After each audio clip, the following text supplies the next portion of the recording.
¿Dónde nace el concepto de que las fibras aferentes y eferentes transcurren a nivel renal cerca de la adventicia? La adventicia a nivel de la arteria renal se encuentra entre 2 milímetros y 3 milímetros de la luz, y por allí es que transcurre la gran mayoría de los nervios. Según algunos reportes de distintos autores, entre el 80 o 90% del tejido nervioso de la arteria renal se encuentra transcurriendo entre 2 y 2 milímetros y medio de la luz. Quiere decir que cuando si uno pudiese hacer entregas de energía de baja intensidad a nivel de la luz, generando calor suficiente para poder desorganizar o destruir las fibras nerviosas, podríamos cortar ese feedback permanente simpático con los efectos conocidos favorecedores.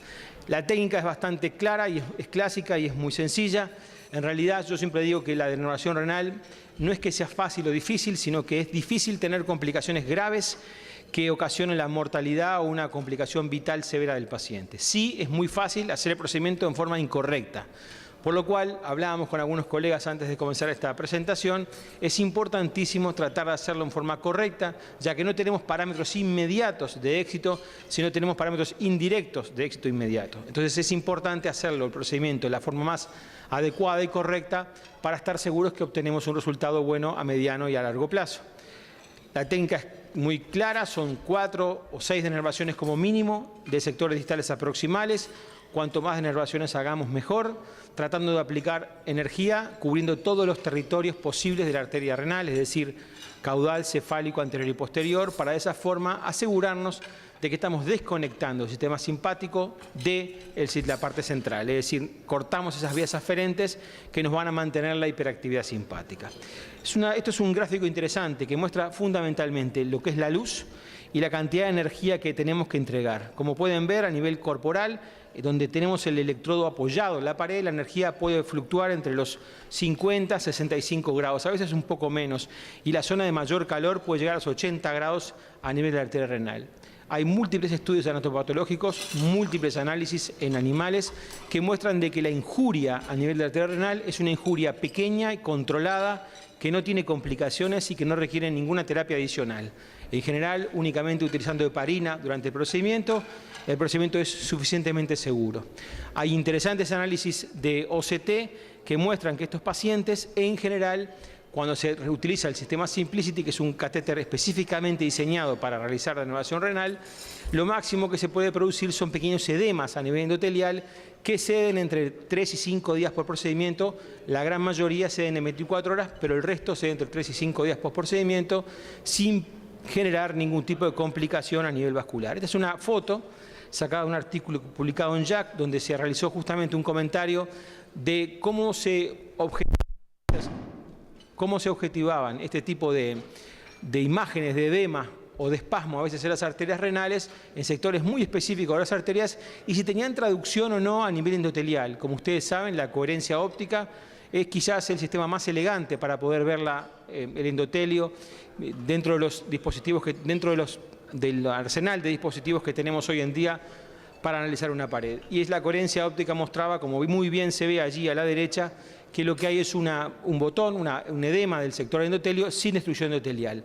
Este mismo trabajo refiere otros dispositivos de denervación renal, que no es el momento de mencionarlos, pero sí otros dispositivos que sí generan disrupción y rotura del endotelio con formación importante de trombos. Es decir, que hay que tener en cuenta que no hay que pensar que todas las actividades de denervación renal tienen un efecto de clase. Quiere decir, no todos los dispositivos de denervación renal generan el mismo tipo de efecto. Sí son un mismo grupo de dispositivos para tratar una enfermedad de una forma similar, pero no hay un efecto de clase único y, como bien se dice, cada uno tendrá que demostrar sus cualidades y sus defectos a nivel de anatomía patológica.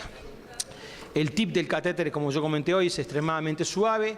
El catéter es 5 French, se utiliza 6 French para trabajar y no genera mayores complicaciones, es extremadamente sencillo de utilizar. Aquí en República Dominicana se ha utilizado mucho y hay múltiples casos. ¿Qué data importante, solo a nivel bien breve, qué data importante tenemos para sostener la utilidad de este dispositivo? Como pueden ver, el primer estudio publicado en Lancet y luego en el Journal de Hypertension es un estudio de 153 pacientes donde se denervaron y se trató de ver el efecto inmediato, el primer efecto. Recuerden que esto es el first in man, primer estudio, publicado nunca antes en denervación renal. Hoy en día, cuando uno intenta hacer un dispositivo de denervación renal, quizás sea un poco más sencillo de múltiples formas. ¿Por qué? Porque uno tiene toda la data generada por otros dispositivos, otros programas clínicos, donde se explica cómo, qué y de qué forma había que hacerlo. Sin embargo, el valor que tiene este estudio es que es el primer estudio alguna vez publicado. Y el resultado fue tan excepcional en los primeros 40 y algo de pacientes, 40 y pocos pacientes, que se decidió ampliar el estudio a 153 y se publican en conjunto mostrando un gráfico que ya es parte de la medicina cardiovascular y que mostraba un excelente resultado a 3 años sostenido de más de 30 milímetros de mercurio a nivel grupal en la reducción de la cifra de tensión arterial sistólica y más de 10 a nivel diastólica. Esos son efectos importantísimos. Recuerden siempre aquel viejo dicho de la Organización Mundial de la Salud que decía que cada 10 milímetros de mercurio de reducción logramos disminuir los riesgos vitales o cardiovasculares del paciente a la mitad. Quiere decir que bajar en un paciente con 175 o 185, bajarle 30 a 35 milímetros de mercurio es un enorme beneficio que le otorgamos en cuanto a su larga vida por delante. Estos pacientes no son añosos, son pacientes de 55, 58, 60 años de edad clásicamente e inclusive en República Dominicana muchos son más jóvenes. Hay múltiples pacientes que tienen una enorme vida por delante y que esta terapia sin duda alguna mejora mucho esa sobrevida. El segundo estudio sale publicado en Lancet y sigue la clásica idea de los procedimientos intervencionistas, un brazo control contra un brazo de denervación renal. Son 50 pacientes por brazo y ya el objetivo no era ver a inmediato, el objetivo era ver a 6 meses y el objetivo primario se obtiene en forma más que satisfactoria, como pueden ver allí, 32 milímetros de mercurio, que es el mismo resultado que el otro estudio clínico, por lo cual uno ya comienza a entender que quizás a nivel grupal, cuando uno hace un análisis de más de 20 o 30, 40 pacientes, quizás uno debería esperar resultados globales de ese volumen, pero son globales y no individuales. Lo único que sabemos hoy en día que cuanto más alta es la presión arterial del paciente, más certeza tenemos de éxito, lo cual tiene mucho sentido, porque si lo que estamos haciendo es quitando la hiperactividad simpática, que es la responsable de la hipertensión arterial, cuanto más alto está ese efecto, más beneficio vamos a tener.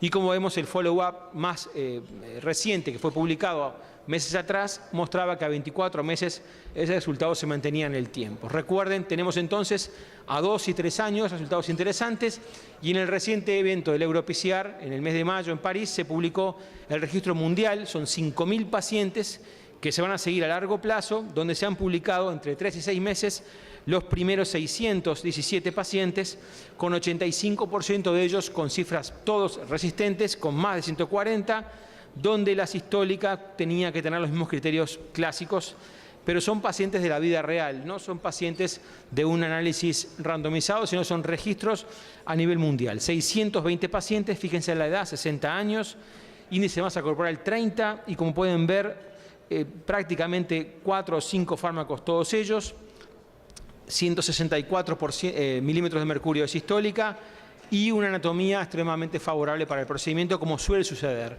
Este procedimiento se puede hacer en prácticamente el 98% de los pacientes que le hacemos denervación renal. Sin complicaciones mayores, este fue el resultado. Se midió la presión arterial en consultorio con el esfingomanómetro siguiendo técnicas habituales. Como pueden ver, extremadamente importante y lo que es interesante, se han separado las cifras de presión arterial según terciles de 140, 160 o 180, lo cual permite entender, y se observa claramente en las gráficas, que a 3 meses y a 6 meses los beneficios son importantes, pero como bien dijimos hoy, cuanto más hipertenso es el paciente, más resultado va a tener. Fíjense, a 3 meses el grupo con más de 180 tiene 28 milímetros de mercurio y a 6 meses ese grupo tiene 30 milímetros de mercurio de disminución de la presión arterial. Y los grupos que en teoría no estarían tan enfermos, con cifras de presión arterial de 140 o mayores, pero menos de 160, tienen disminuciones en la presión arterial de 15 o 18 milímetros de mercurio entre 3 y 6 meses. Pero lo interesante es que no solo se midió la presión arterial a nivel de consulta o de consultorio de oficina, sino que también se realizó la evaluación con presión ambulatoria de 24 horas y de allí surge una interesante correlación con valores realmente muy importantes. Lo que muchos de nosotros tenemos a veces la duda es qué correlación hay entre la cifra de presión ambulatoria y las cifras en consultorio. Y hay un estudio muy interesante que mostraba que prácticamente 20 o 25 milímetros de mercurio de presión arterial en consultorios se deberían corresponder a 10 o a 15 milímetros de mercurio en estudios de presión ambulatoria, por lo cual este registro en 620 pacientes es extremadamente exitoso e interesante. ¿Qué es lo que sigue por delante? Un estudio para ver si los pacientes con con hipertensión resistente, y con presiones no tan severas, es decir, entre 140 y 160, también pudiesen tener resultados beneficiosos. Como base, sustrato de ese estudio, hay un trabajo publicado en Catheterization meses atrás, donde se hizo un análisis, sobre todo en un estudio alemán, donde se analizaron pacientes con presiones de hipertensión arterial resistente, pero moderadas, es decir, hasta 160, y como se puede ver allí, el grupo se benefició notoriamente. Hay una disminución de la presión arterial ambulatoria de 14 y 7, lo cual es un excelente resultado. 51% de los pacientes obtuvieron el resultado de tener al menos 140, con una importante disminución hasta un 40% en la disminución de los fármacos, que es la primera vez que intentamos ver ese tipo de resultado en un estudio clínico. Por lo cual, este es el sustrato un poco para intentar entender qué pasará con el estudio HTN4, como vuelvo a repetir, en pacientes con cifras de presión arterial moderadamente elevadas, siempre y cuando sean resistentes también. Y este gráfico, que se va a publicar en Circulation del Dr. Mahfoud, muestra un dato que es el que realmente hoy tenemos. Sabemos que el único predictor fuerte de éxito para la denervación renal es tener cifras de tensión arterial sistólica mayores de 170 o 175. Cifras mayores de 170 son un predictor independiente de éxito, de que si uno realiza el procedimiento de la forma correcta, sabemos que las tasas de éxito son altísimas y prácticamente sin problemas. Un estudio independiente alemán en 300 pacientes, siguiendo esta idea, mostraba exactamente lo mismo, como pueden ver allí, a 3, 6 meses y 12 meses, resultados que son básicamente compatibles con los publicados hasta ahora y con los publicados en el registro global de Simplicity, y los cambios de presión ambulatoria, una vez más, están correlacionados en una forma bastante calculada. Un viejo estudio publicado en el 2004 fue el primero que intentó ver qué correlación había, como yo mencionaba hoy, entre esa presión de consultorio y la presión ambulatoria. Y según este gráfico, se entendía que cambios de la presión arterial en consultorio de cerca de 25 milímetros de mercurio se asociaban con cambios en la presión ambulatoria de 15 milímetros de mercurio, para ahí entender por qué tener 15 milímetros de mercurio en la presión ambulatoria es tan significativo como haber cambiado 25 al menos en la presión en consultorio. Hay muchas guías, múltiples estudios que se están haciendo, y de hecho un trabajo español publicado recientemente empuja en uno de los elementos que queremos siempre mantener, y es: hay que tratar en lo posible de hacer que el approach de este procedimiento sea siempre multidisciplinario, y es clave lograr que todo el equipo médico se integre con nefrólogos, hipertensólogos y gente que trate la presión arterial en forma conjunta, para de esa forma sí dar solución a estos pacientes que no son solo pacientes de consultorio del cardiólogo y menos aún del que hace intervención.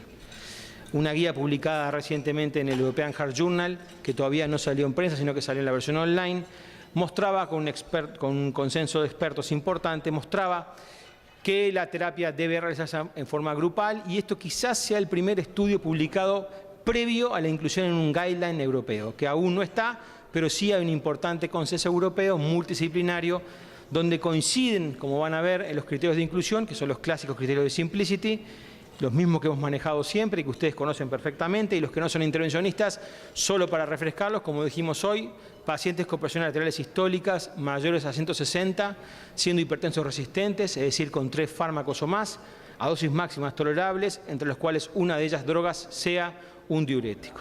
Y los árboles de decisión son los mismos también, que se manejan en cualquier práctica clínica o pública privada.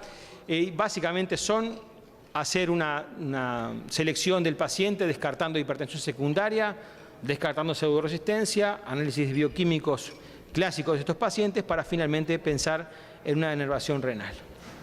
El árbol, como mencioné, es un poco largo. El procedimiento de screening puede tomar entre 60 y 90 días, y es uno de los elementos por los cuales no debe ser realizado únicamente por el que hace intervención o únicamente por el cardiólogo clínico. Tiene que ser multidisciplinario, porque requiere múltiples enfoques para comprender si el paciente está bien elegido o no. Hay múltiples comorbilidades asociadas a la enfermedad simpática, y son no solamente la hipertensión arterial, sino que la falla renal, la falla cardíaca, el sobrepeso, la diabetes y la apnea del sueño son factores que están allí y que van a empujarnos. Solo para mostrarlo rápidamente para los que hacen mucha clínica, dónde más puede impactar que un paciente de ustedes sea denervado, va a impactar sin duda alguna en no solo la cifra de presión arterial, sino también en el descenso de la hipertrofia ventricular izquierda.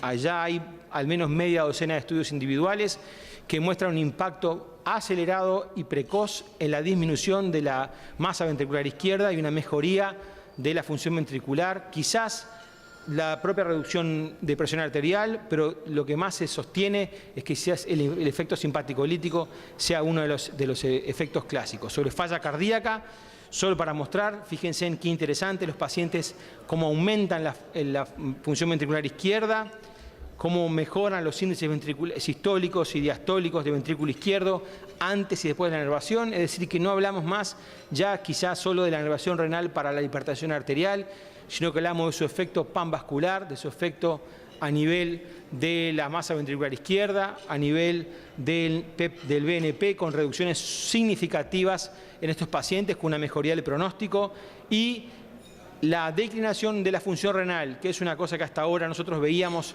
simplemente a nuestros pacientes caer en esa declinación constante de la función renal. Lo que hemos visto es que estos pacientes tienen una mejoría sustancial, y no es porque el procedimiento mejore la función renal, sino porque los quita o los saca de esa curva de predicción. Como ven en esta gráfica, el punto que está encuadrado allí marcado a 180, a un paciente con un filtrado con cifra de presión arterial, tiene un valor predictivo de filtrado que va a perder con el del tiempo. Y cuando uno hace elevación renal, ese filtrado cambia radicalmente y los saca a los pacientes de esa curva, poniéndolos como pacientes normales. Por supuesto que también hay mejorías a nivel de la glucosa, el péptido C, etc. Continuando un poco entonces vamos a pasar estos diapositivos. Continuando entonces quizás con la última parte de esta presentación, las válvulas transcatéter son quizás uno de los lugares donde más impacto vamos a tener en cuanto a lo que nos va a deparar el futuro. No solamente están las válvulas coronarias, como dijimos hoy, o las válvulas para posición aórtica, y ya no en territorio más coronario, sino saliendo y yéndonos a la parte valvular, sino también las válvulas pulmonares y, por supuesto, los nuevos desarrollos de válvula mitral, así como el desarrollo de dispositivos para poder solucionar problemas que se presentan durante el procedimiento.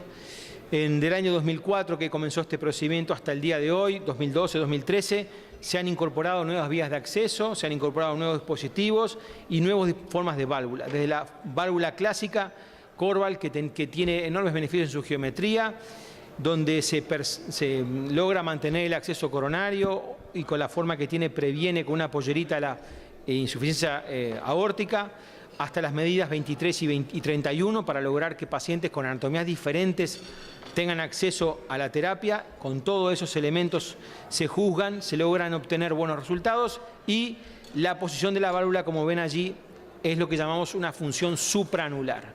Vamos a tratar de que se entienda claramente el concepto. La válvula está en posición aórtica, pero la válvula que se coloca dentro de la prótesis no está colocada a nivel del anillo, sino que está colocada, como pueden ver, unos 12 milímetros más arriba del anillo. Por lo cual, cuando un anillo es elíptico, cuando un anillo es excéntrico, cuando no es circular, la válvula no pierde su forma, sino que lo que pierde su forma es el cono de entrada, y la válvula, que como ven allí en la foto del medio y la foto superior, mantiene esa forma redonda o circular pese a no encontrarse en un sector que sea absolutamente circular.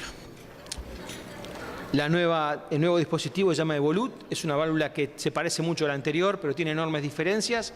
Una de ellas es más corta y tiene una fuerza radial absolutamente suficiente para su funcionamiento aórtico, pero inferior a la anterior, con la idea de disminuir el impacto sobre el traumatismo en la pared del septum para tratar de disminuir las posibilidades de afectación de las de His y, por lo tanto, los marcapasos, la distancia de marcapasos. Tiene nuevas coberturas de productos anticálcicos para evitar y mejorar la durabilidad del dispositivo, y se asocia a un nuevo delivery system, que es un delivery system que se llama Enveo. Se maneja solo con una mano, es decir, un operador solo puede hoy en día hacer el impacto y el implante del dispositivo, y tiene una rotación 1 a 1, es decir, cada rotación que uno le da al dispositivo impacta muchísimo mejor en el procedimiento. Y fundamentalmente la segunda versión de este dispositivo, que se llama BOR, permite recapturar completamente el dispositivo y recolocarlo sin tener que volver a sacar al paciente o la válvula hacia afuera. Es decir, que uno tiene hasta el 80% de la válvula en la posición correcta, uno decide que no es el lugar correcto, lo puede recapturar por completo y sin tener que retirar el dispositivo del paciente, simplemente lo posiciona nuevamente y el dispositivo permite tener mayores garantías para la colocación, es decir, es totalmente recapturable y totalmente reposicionable. Esta generación de nuevos desarrollos va a permitir mejorar las complicaciones vasculares que afectan a estos pacientes y que van a permitir sin duda en las versiones más cortas de estos dispositivos hacer el acceso aórtico directo, un acceso nuevo que a los cirujanos les gusta mucho, que permite realizar el procedimiento con seguridad. Cuando tenemos que hablar de estos dispositivos tenemos que tener en cuenta que no todos hablamos de French reducidos, pero que en realidad estamos manejándonos con un criterio que es equivocado. Por ejemplo, como ven allí, los dispositivos actuales tienen un introductor 18 French interno, pero que su diámetro externo es 22 French para el caso de Corval. Y cuando hablamos de Edwards, la diferencia es aún mayor. Fíjense en que el dispositivo reclama ser 16 French, sin embargo, el diámetro externo, es decir, lo que realmente hace orificio en la piel, tiene un diámetro entre 26.7 y 29.7 French. Quiere decir que es muchísimo más grande que el propio Corval, aunque lo que se están hablando hasta ahora son siempre diámetros internos. Pero a nosotros como médicos nos importa qué es el tamaño del orificio, la dimensión del orificio que hay que hacer a nuestro paciente. Y entre ambos hay una diferencia importante. Lo que se está haciendo ahora es un nuevo dispositivo que sea realmente 18 French de diámetro externo, lo cual reduciría en forma significativa el diámetro del orificio y, por supuesto, las complicaciones asociadas. Quisiera que para redondear hemos conversado un poco, les agradezco su paciencia sobre los dispositivos coronarios, sobre las válvulas transcatéter, sobre las terapias nuevas, y hemos hablado bastante de la denervación renal y sabemos que hay una enorme cantidad de dispositivos por venir en el territorio no coronario, como balones y endoprótesis. Así que les agradezco mucho su tiempo, doctor, muchas gracias por su atención.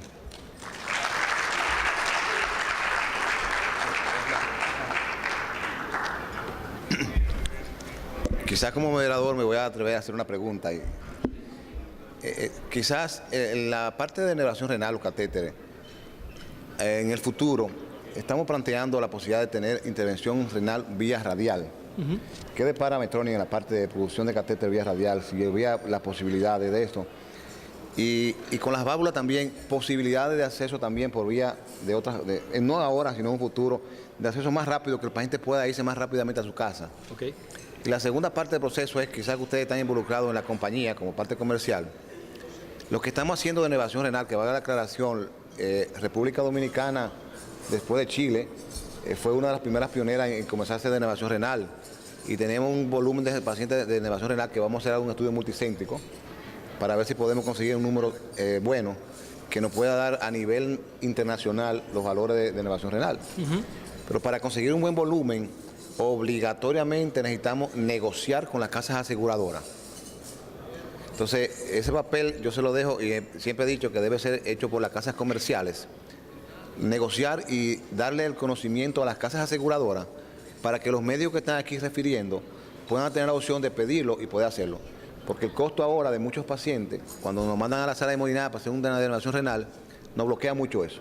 Entonces, el futuro, y entiendo así, creo que va a ser así, es que la denervación renal se va a convertir en el segundo procedimiento de rutina como los estén coronarios. Entonces mi pregunta es si podríamos hacer que la parte comercial pueda manejar la parte de los, quizás ya no es como operador, y la posibilidad de intervenciones menos invasivas en el futuro. Okay. Bueno, son dos preguntas interesantes. Voy a ir a la primera, sobre los accesos. La primera pregunta que yo hice cuando yo me contacté con estos dispositivos en julio del 2010. Y una de las primeras cosas que preguntamos fue ¿por qué no se puede hacer por acceso transradial? El Simplicity tal cual lo conocemos, a hacerle un dispositivo que fuera 18 o 20 centímetros más largo y sería suficiente. La respuesta fue que la longitud del catéter tiene que ver con la caída de la impedancia desde el generador hasta el que se entrega, y que toda la parte de cálculos y algoritmos de cálculo de seguridad de la consola, del generador del catéter, que tiene todos esos controles de seguridad, están diseñados para un catéter de tal longitud, que en el momento que uno intentara hacer eso mismo con un catéter en lugar de 108, de 120, implicaría un desarrollo nuevo del generador con todos los atrasos que eso podría generar y de difícil resultado previsible a corto plazo. Entonces, un poco el plan de la compañía fue no realizar la adaptación del dispositivo con el catéter actual y sí realizarlo con el nuevo dispositivo que se llama Spiral, que es un catéter que tiene 4 electrodos que se activan los 4 juntos, o uno puede activar cualquiera de ellos en forma independiente, y que sí se va a realizar para acceso transradial. La primera versión que sale es la transfemoral y estimamos que entre 6 meses y 8 meses después estaría disponible la versión de catéter transradial. El catéter Spiral ya está siendo probado hoy en 10 hospitales en el mundo como parte de un lanzamiento del dispositivo en forma controlada, ¿no? Porque es una consola nueva con un dispositivo nuevo para mantener los controles de calidad, se están realizando de esa forma. Así que el transradial va a venir, yo soy ferviente creyente de esa terapia de hace muchísimos años, pero no para este dispositivo por motivos técnicos, sí para la generación nueva que se llama Spiral, y eso va a permitir que el dispositivo sea prácticamente ambulatorio a utilizarlo, ¿no? Y los casos van a ser mucho más sencillos. Yo estoy totalmente de acuerdo con usted. Sobre la parte de accesos para válvulas percutáneas, el hecho de bajar el French del dispositivo, y es importante entender, sobre todo los que no hacen intervención, cuando uno le dicen que el dispositivo es tal French, hablamos de qué medida de catéter, por qué cantidad de milímetros el catéter puede pasar. Y hasta ahora habíamos hecho los médicos habíamos utilizado una nomenclatura que es ligeramente confusa, porque usábamos de introductores de 18 French, pero que son 18 French internos, que su diámetro externo era 22 para el caso del Corval de Medtronic y casi 27 para el caso de Edwards, de la válvula Edwards en cualquiera de sus modelos. El nuevo dispositivo Enveo, que es el Delivery System nuevo, la idea es utilizar una vaina que sea externa 18 French. Eso ya genera como 4 o 6 milímetros menos de diámetro, lo cual va a reducir las complicaciones. El uso en subclavia va a ser mucho más fácil y el uso en acceso aórtico directo, que se están haciendo mucho, América Latina debe tener cerca de 30 casos ya hechos de acceso aórtico directo, es una de las vías de mayor expansión. Así que sobre vía de acceso vamos por ese lado. Sobre el tema República Dominicana, yo como usted sabrá, yo estuve en los primeros casos aquí, tuve chance de estar con los doctores García y Ureña, hicimos los primeros casos con Pedro y esa misma tarde o al día siguiente estuvimos con el doctor García y a partir de allí sé que ha crecido la casuística en distintos hospitales en República Dominicana con el doctor Casal. Yo pienso que hay que realizar experiencias en un país conjuntas, es importante tratar de generar experiencias colectivas para poder multiplicar el resultado. Tenemos 3 o 4 colegas de Venezuela allí sentados en unas mesas allá atrás y ellos son quizás el ejemplo de cómo un país que se junta para hacer un registro multicéntrico puede publicar resultados en congresos de primera línea. Venezuela publicó en el American College de este año, de este año, 66 pacientes con denervación renal. Va a publicar en Europeo, va a publicar en Solasi, presenta papeles en el TCT y son experiencias interesantes, seguidas en forma ordenada y yo creo que ese es el camino a seguir. Buscar registros nacionales para que esta terapia ustedes tienen una oportunidad única, inclusive por el tipo de población que ustedes tratan, para tener resultados aún más impactantes que los que se realizan en Europa. Muchas gracias.